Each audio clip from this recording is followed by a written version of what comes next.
बिस्मिल्लाहिर्रहमानिर्रहीम अस्सलामु अलैकुम वरहमतुल्लाहि वबरकातुहू। प्यारे नाज़रीन, कैसे हैं आप सब लोग। उम्मीद करता हूँ कि अल्लाह पाक की रहमतों के ज़ेर साया खैर व आफ़ियत से होंगे।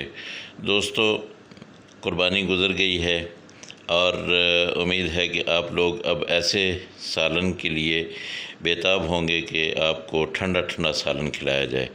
तो देसी टिंडे और गोश्त की सभी रेसिपी लेके मैं आप लोगों के लिए हाज़िर हूँ। यहाँ हम लेंगे 1 किलो गोश्त और इसको मैंने धो के प्रेशर कुकर में डाल दिया है।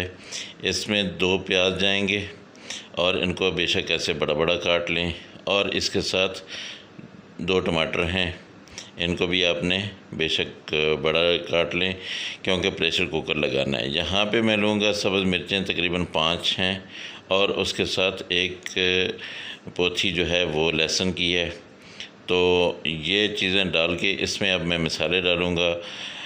धनिया पाउडर चला गया 1 चम्मच, हल्दी 1 चम्मच और उसके साथ मिर्चें ये तकरीबन आधा चम्मच, क्योंकि सब्ज़ मिर्चें मैंने ज़्यादा डाली हैं तो ये मैं थोड़ा डालूँगा। आधा चम्मच ही मैं नमक डाल रहा हूँ, आप अपने हिसाब के मुताबिक डालिएगा।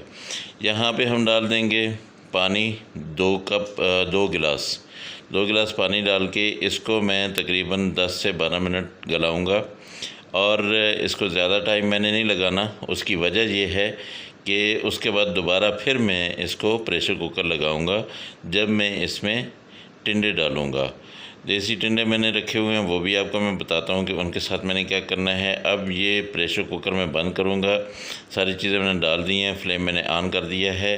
तो इसको 10 मिनट के लिए छोड़ते हैं, इसको बंद करके अच्छी तरह से, उसके बाद इसको 10 मिनट के लिए छोड़ देते हैं। तो फिर हम करते हैं अपने देसी टिंडों का इलाज। वो तकरीबन आधा किलो मैंने लिए हैं और अपना आधा किलो लेके ये देखिए, ये देसी टिंडे होते हैं, इसको ये तकरीबन आधा किलो मैंने लिए हैं। 1 किलो गोश्त है तो आधा किलो ये टिंडे मैंने धो के अच्छी तरह से ऊपर से छिलका उतार के ऐसे इतने साइज़ में ये काट लिए हैं। अब प्रेशर कुकर भी तकरीबन 10 मिनट हो चुके हैं, तो देखते हैं कि वो क्या बना है, वहाँ पे क्या सूरत हाल है। तो ये देखिए तकरीबन ये गोश्त जो है वो काफ़ी हद तक गल चुका है और इसको मैं क्या करूँगा कि इसकी यखनी निकाल लूँगा और ये यखनी मैंने निकाल लेनी है। और उसके बाद इसको क्या करना है कि इसको अच्छी तरह से भूनना है। जब ये भुन जाएगा उसके बाद फिर यही यखनी मैं दोबारा डालूँगा और इसको डाल के तो इसमें मैं टिंडे डाल दूँगा और टिंडे जो है वो मैं पका लूँगा। ठीक है, तो ये देखिए इसको मैं आहिस्ता आहिस्ता, बहुत तेज़ आंच पे नहीं, इसको मैं भून रहा हूँ। यहाँ पे कोई मसाला डालने की ज़रूरत नहीं है, बस आपने इसको भूनना है। और दोस्तों, मैं आपको इसकी इफ़ादियत बता दूँ कि ये जो टिंडे होते हैं ना देसी, यहाँ पे मैं 1 कप ऑयल का डाल लेता हूँ और इसको अच्छी तरह से, अभी तक मैंने ऑयल नहीं डाला था, आपको पता है ना।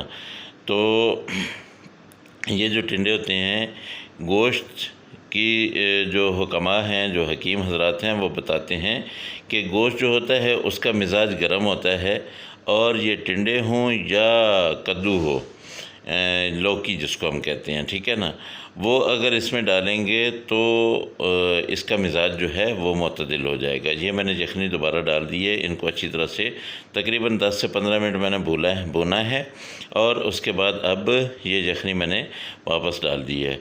अब क्या करूँगा कि वो जो मेरे पास टिंडे जो है वो कट हुए पड़े हैं, वो मैं इसमें डाल दूँगा।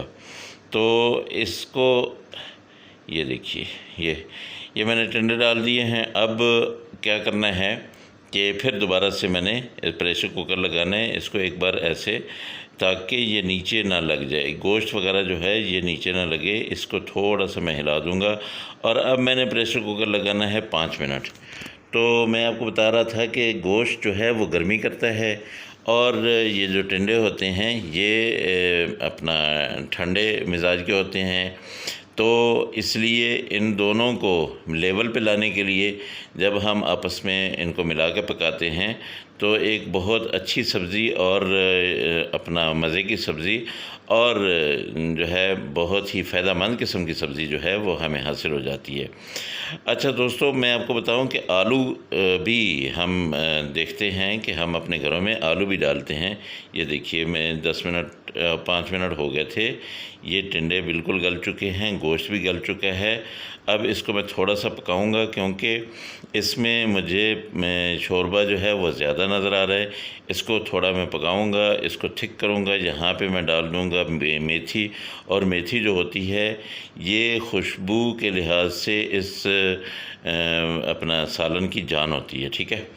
तो आलू हम इसलिए डालते हैं, जो हमारे बड़े बुज़ुर्ग गुज़रे हैं या जो हकीम हजरात हैं वो बताते हैं कि आलू डालने से क्या होता है कि आलू डालने से भी जब आप बीफ बनाते हैं तो बीफ की जो गर्मी है वो आलू उसको ख़त्म कर देता है, और जो है स्पेशली जो छिलके वाला आलू होता है।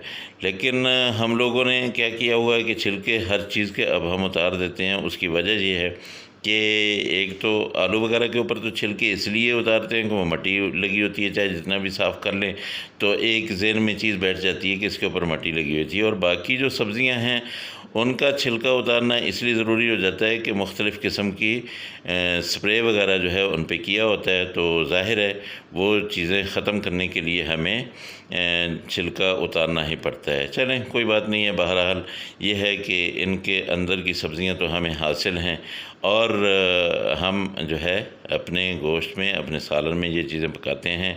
तकरीबन मेरा सालन हो गया है तैयार। तो आप लोगों से दरख्वास्त है कि जो नए दोस्त हैं मेरे चैनल पे वो सब्सक्राइब करें, और जो मेरे पुराने हैं दोस्त हैं वो ये देखें। इतनी मज़े की रेसिपी मैं लेके आया हूँ तो एक लाइक तो बनता है ना। तो दोस्तों, अल्लाह पाक की रहमतें आप सबके घरों में बारिश बन के बरसती रहें। मुझे अपनी दुआओं में याद रखिएगा। आप लोग मेरी दुआओं में हमेशा रहते हैं। इंशाअल्लाह अगली रेसिपी में फिर मुलाकात होगी। अल्लाह हाफिज़। अस्सलामु अलैकुम वरहमतुल्लाहि वबरकातुहू।